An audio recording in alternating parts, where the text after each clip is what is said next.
गमय मृत्युर्मा अमृतगमय।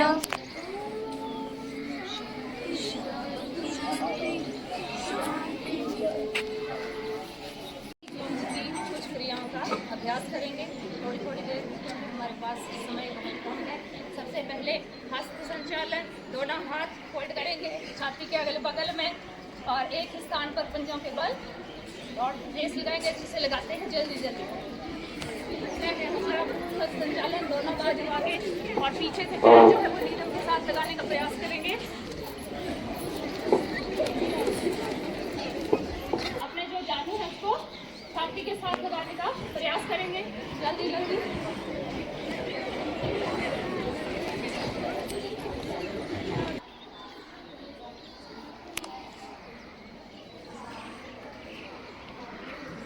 और जो स्वस्थ हो, जैसे दर्द निकालते हुए से निकाले, हमारे घुटनों के लिए बहुत लाभकारी है। दोनों टांगे खोलेंगे, पूर्व विकसित क्रियाएं। दोनों हाथ सीधे दाएं घुटने पे बैठेंगे, वापस आएंगे, बाएं पे बैठेंगे, बीच में सांस भरेंगे, दूसरी तरफ छोड़ेंगे जब हम नीचे बैठेंगे। टांगे बिल्कुल सीधी। जो भी बोला तो याद रखना।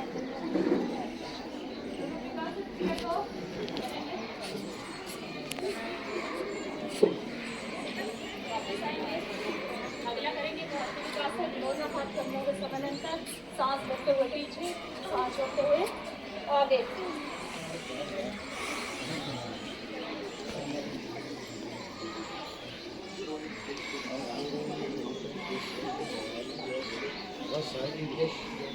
दोनों टांगे खोलेंगे, कोणासन, दायां हाथ टांग से सटा हुआ, दूसरा कान से सटा हुआ, बिल्कुल सीधा, टांगे बिल्कुल सीधी और अपने टखने को छूने का प्रयास करेंगे।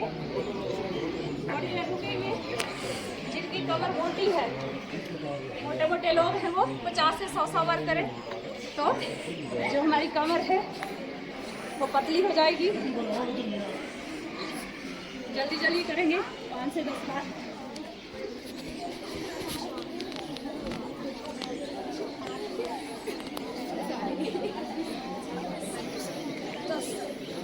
ऐसे ही रहेंगे। अगला है हमारा कोणासन। दाएं हाथ से बाएं पांव को टच करेंगे, दूसरा ऊपर, फिर दूसरी तरफ।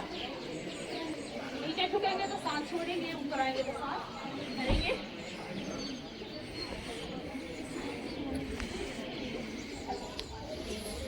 वापस आ जाएंगे, 20 बार करेंगे।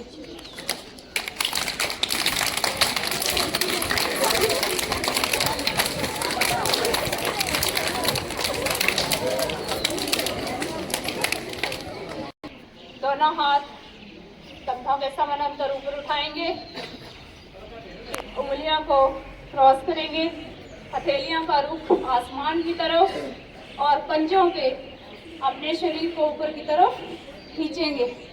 जिनकी हाइट नहीं बढ़ती है उनके लिए बहुत लाभकारी है। और रुकेंगे। जो आसन है वो ठहराव के साथ किए जाते हैं, तभी इनका लाभ होता है। यदि हम 5 मिनट हर दिन करें तो निश्चित रूप से ही जो उन बच्चों की हाइट कम है वो बढ़ती है।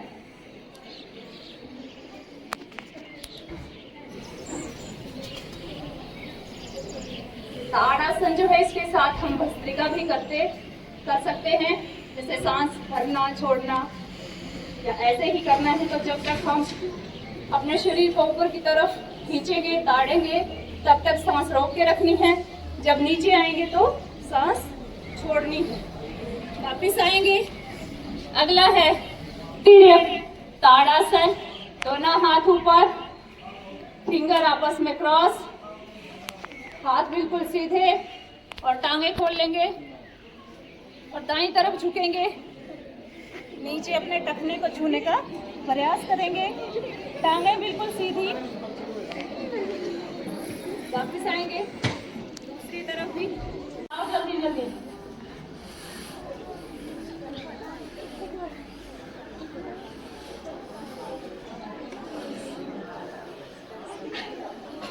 एक साइड को ही घूमना है सभी बच्चों ने। अगर राइट में घूम रहे हैं तो राइट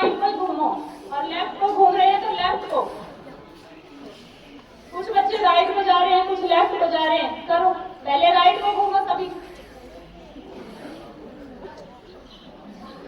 रुकना है, रुकना है। रुको, राइट में बेंड होके थोड़ी देर रुको।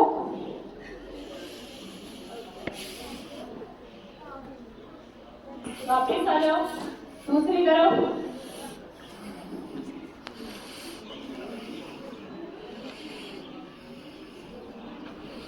वापिस आ जाओ। अगला करेंगे हम ध्रुवासन। जैसे पुराने ऋषि मुनि पहले तपस्या करते थे। दाएं और अपने मुंह हाथ में लगाएंगे, दोनों हाथ ऊपर प्रणाम अवस्था में।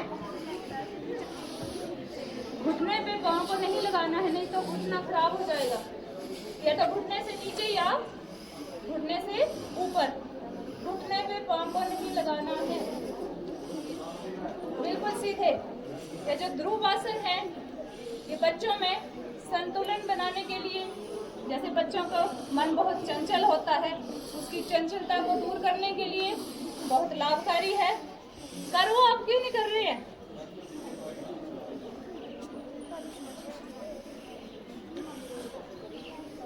वापिस आएंगे। अब देख लो आप कितने शारीरिक रूप से कितने स्वस्थ हैं। आपसे अपने शरीर का जो बैलेंस है वो ही नहीं संभल रहा है।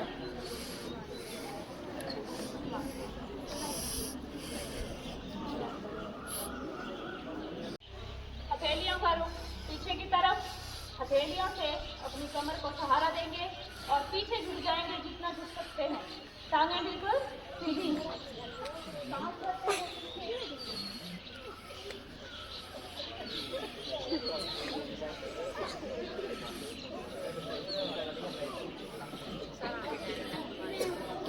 वापिस आएंगे, कैसे करेंगे? कीजिए, झुकिए पीछे। सारा दिन भर हम केवल आगे झुकने वाले काम ही करते हैं, पीछे झुकने वाला कोई ऐसा काम नहीं है जो हम कर पाते हैं। झुके रहिए, पीछे झुके रहिए, कोई खड़ा नहीं होगा बच्चा। वापिस आ जाओ। अब दोनों हाथ आगे, बस ऐसे ही रहेंगे कुर्सी पे बैठे हुए। जितनी देर रह सकते हैं, कम से कम 5 मिनट। सीधे, कमर गर्दन बिल्कुल सीधी। Second, first row second, boys.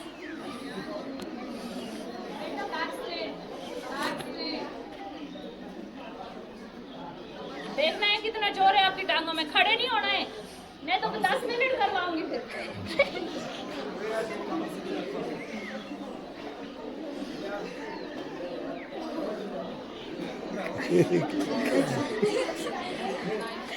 करेंगे एक बार।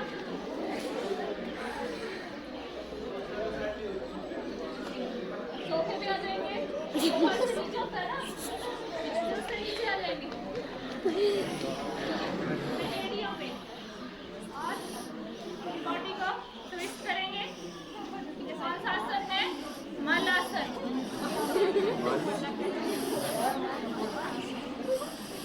जिनको कब्ज की दिक्कत रहती है उनके लिए बहुत लाभकारी है। अब आ जाएंगे वज्रासन में। अंगूठे से अंगूठा मिला हुआ, पीछे से एड़ियां खुली और बैठ जाएंगे। वज्रासन एकमात्र ऐसा आसन है जिसे हम खाना खाने के तुरंत बाद कर सकते हैं। जैसे किसी को खाना डाइजेस्ट नहीं होता है तो खाना खाने के तुरंत बाद 5 मिनट अगर इस आसन में बैठते हैं तो खाना डाइजेस्ट होना शुरू हो जाता है। कुछ बच्चे इजीली बैठ नहीं पा रहे हैं, वज्रासन में नहीं बैठ पा रहे हैं ना।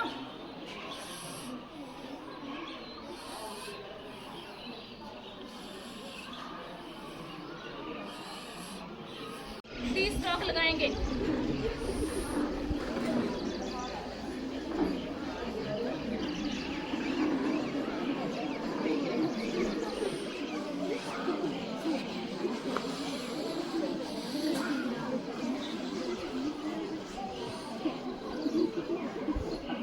वापिस आएंगे, यदि घर में किसी को डायबिटीज़ है तो कम से कम 10 से 15 मिनट उनसे करवाना है। तो जो इंसुलिन है वो बननी शुरू हो जाती है, डायबिटीज़ की जो दिक्कत है वो ख़त्म हो जाती है।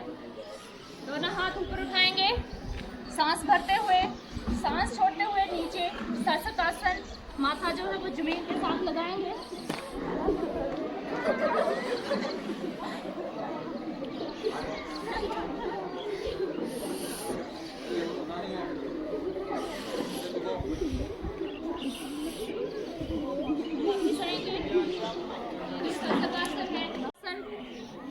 वज्रासन में ही रहेंगे। गाय की जैसे गाय का मुंह होता है उसकी तरह अपने शरीर की आकृति को बनाएंगे। दाएं बाएं पांव पे, बाएं एड़ी पे अपने शरीर का जो बैलेंस है, भार है, उसको मैनेज करेंगे। दूसरी टांग आगे से आती हुई घुटने के साथ घुटना मिला हुआ, घुटने के साथ घुटना, जो घुटना हमारा ऊपर है, चाहे दायां है तो दायां हाथ ऊपर से आएगा, दूसरा पीछे से, और पीछे से अपने हाथ को पकड़ेंगे और कपालभाति के 20 चौक लगाएंगे जल्दी जल्दी। जिनसे नहीं हो रहा है वो नहीं करेंगे, जिनसे नहीं हो रहा है वो मत करो। कोशिश करो, अगर नहीं पकड़ पा रहे हैं पीछे तो कोई बात नहीं, ऐसे रख दो आप।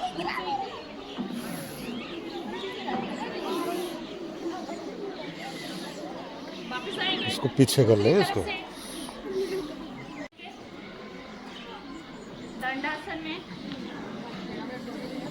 अगला करेंगे हम वक्रासन।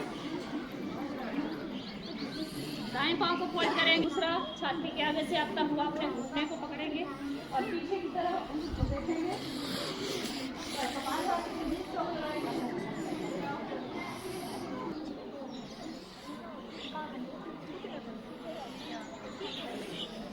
1 मिनट के लिए भस्त्रिका करेंगे।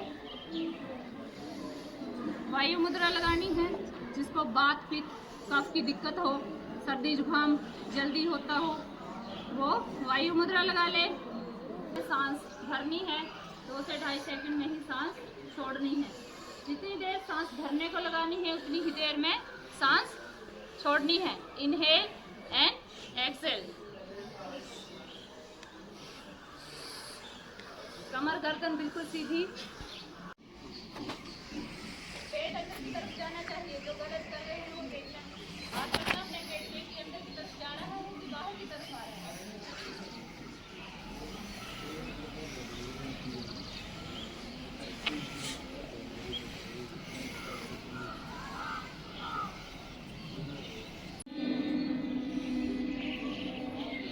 दोनों हाथ ध्यान मुद्रा में, घुटनों के कमर गर्दन सीधी। अगला है हमारा उद्गीत प्राणायाम। 3 बार ओम का जाप मुंह से उच्चारण करेंगे 3 बार।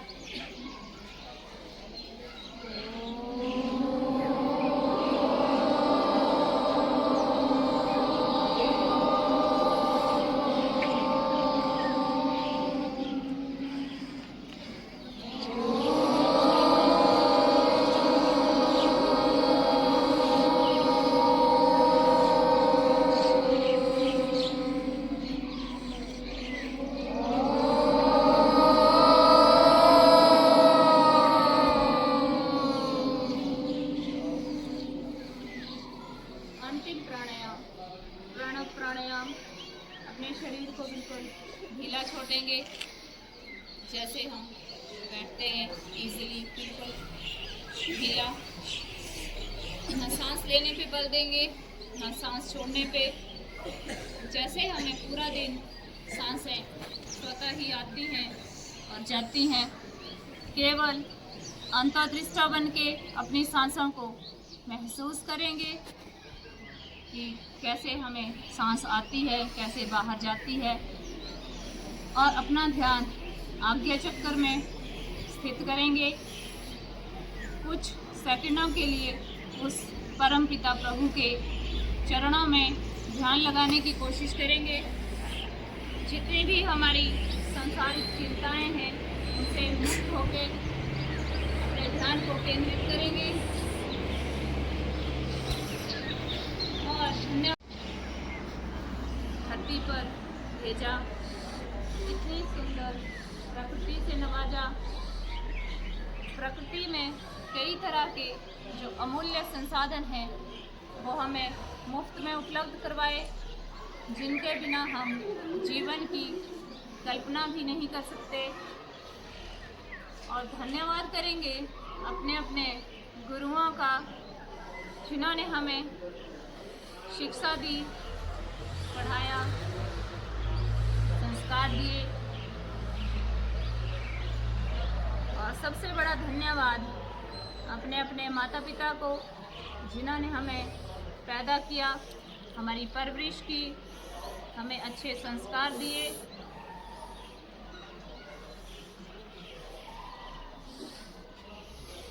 और प्रण करेंगे मन ही मन में कि प्रतिदिन कोई ना कोई